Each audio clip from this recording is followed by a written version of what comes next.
Hey guys, how's it going? It's Louise here.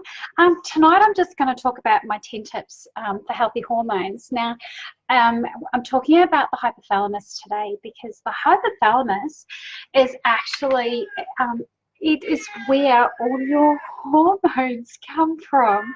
Sorry, my cat's going to be doing this thing, I think. So when dealing with our thyroid, adrenals, and stress, all our hormones come from our hypothalamus. So the hypothalamus is found in the center of the brain, so pretty much through here and down here, and you've found the hypothalamus. And it has many, many different processes in the body, and these are really important. So it helps regulate your metabolism. It helps regulates your body temperature, your energy balance, your stress response, and your circadian rhythms. So it is the master regulator of your entire endocrine system. So it releases hormones from the hypothalamus to the pituitary, and then the pituitary then sends hormonal messages to the other glands in the endocrine system. So we're talking about thyroid, so that's your thyroid stimulating hormone. It also stimulates your adrenals and also your ovaries and testes, so sex hormones as well as stress hormones. So the role of the hypothalamus in the endocrine system, if it's not working properly, it doesn't release the hormones as smoothly as you would like it. So it's always a really good idea when we have symptoms of disease to go back and look, where could it be coming from. So when we deal with stress and thyroid disorders and hormonal issues, looking at the hypothalamus is always a really good idea. And we do talk about the HPA, which is the hypothalamus pituitary axis, HPA adrenals, so hypothalamus pituitary adrenal axis, and the hypothalamus pituitary ovary axis, or testes for the boys. I'm sorry, my Denny's giving me a hard time. Okay, so so by controlling our so in key relation to energy balance and metabolism, the thyroid hormone regulates metabolism, but it also influences our insulin, leptin, and ghrelin. So that's our our sugar balance. And here comes my cat. Balances your hunger and how hungry you are. Just have a seat. Just sit. Okay, so it's about how you store and use glucose. So it can be a huge part of weight control, and so looking after your hypothalamus can make a big difference in trying to gain weight and or lose weight as you need it. So different things can interact and impact on your hypothalamus. So we're going to cover those, especially when it impacts your normal functioning. Okay, so some of the big drivers are inflammation, oxidative stress, and all of these things can vary our neurotransmitter balance as well. So it can lead to mood disorders. I'm just going to, hang on, so she's going to say hello and I'm just going to put her down because she's going to annoy me. All right, so the hypothalamus pituitary axis works on a negative feedback loop. So it sends signals out and signals back. So if there's a high level of hormones in the nope, she's going to join us. If there's a high level of hormones in the system, then the pituitary then doesn't send out any other hormones. But if there's not enough, then you get an influx. So with Hashimoto's, there isn't a lot. So our pituitary the hypothalamus doesn't stimulate the pituitary to release enough. So we get a really high TSH. And in the effect of Graves' disease and hyperthyroid is there is so much TSH that it because it's continually trying to produce it. So there's an imbalance there. So let me have a look at some of the causes. Sorry, I've got cats everywhere. So my 10 things to help you to for a happy hypothalamus, which can lead to a happy thyroid, happy adrenals, and happy sex organs. So say no to a standard Australian diet. So say no to those packaged foods. Say no to the high-fat foods and really look at having good, healthy fruit and veggies and good organic proteins and good fats. So those can, and number 2 is my good fats. Okay, somebody wants my attention. So good fats. So we're looking at our omega-3s and a nice balance of omega-6s. So we can get some borage oil and rosehip oil. We're looking also at good quality ocean fish rather than farmed fish, because farmed fish is usually really high in feed, which produces more oxidative stress rather than reduce it.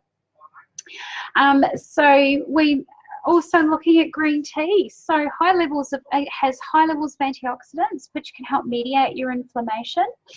And matcha has been shown to reduce inflammation, and matcha tea is my favorite. So we drink a lot of it here.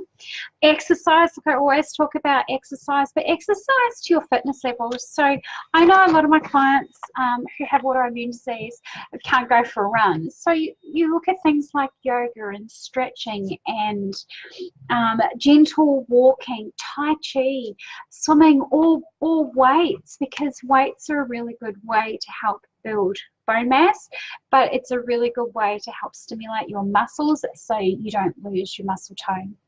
So we're also looking at meditation. So there are many ways to practice meditation, and everyone just assumes you have to lay down, shut your eyes and go, oh my God, how do I stop my brain from thinking?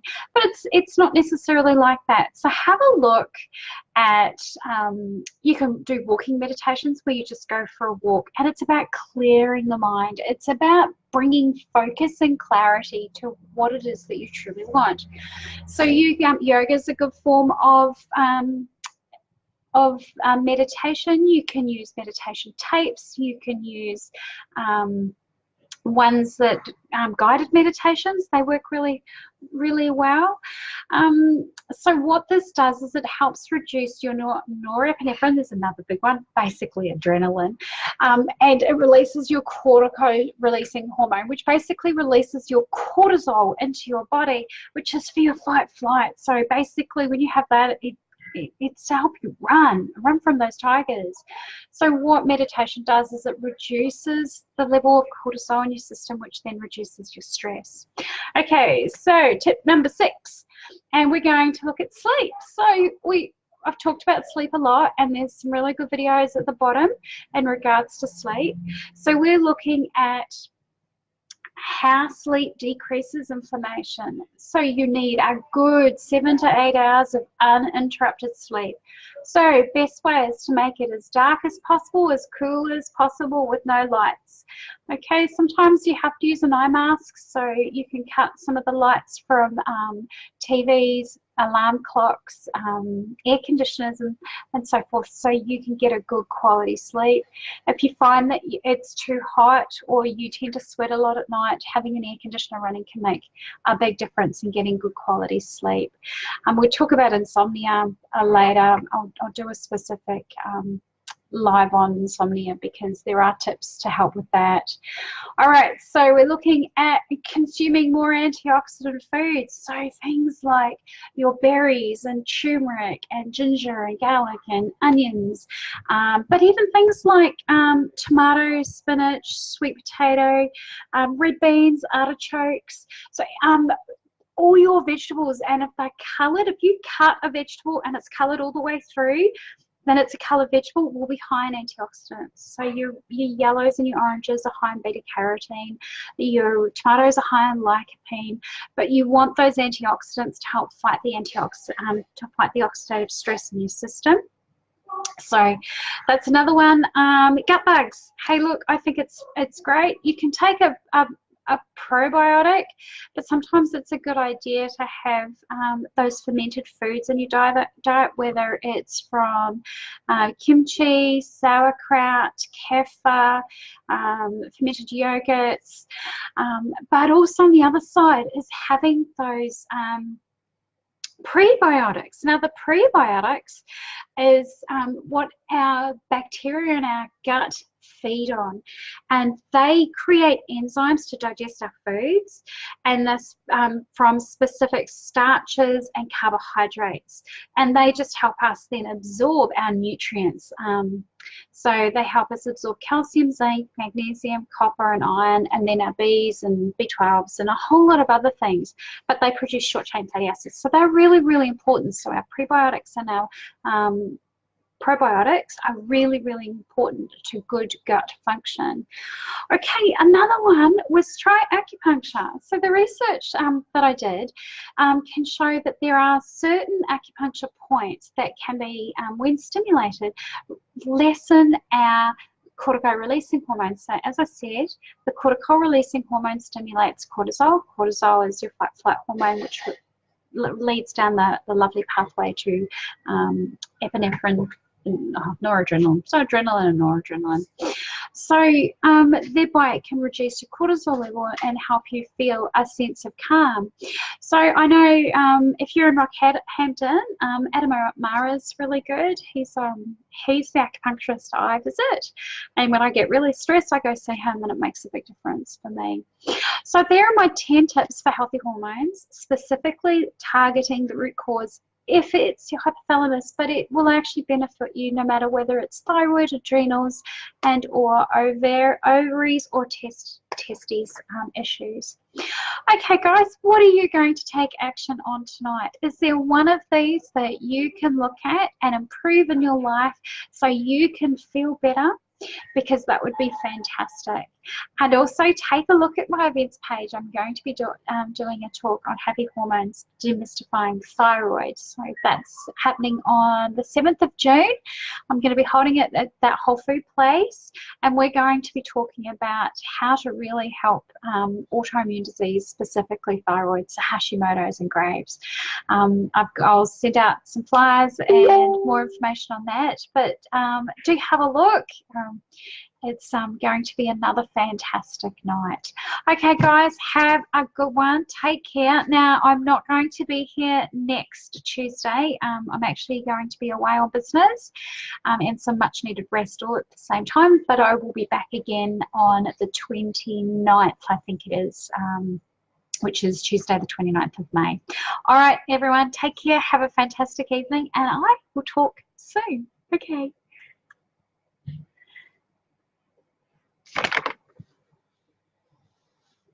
I lost my mouse. There it is.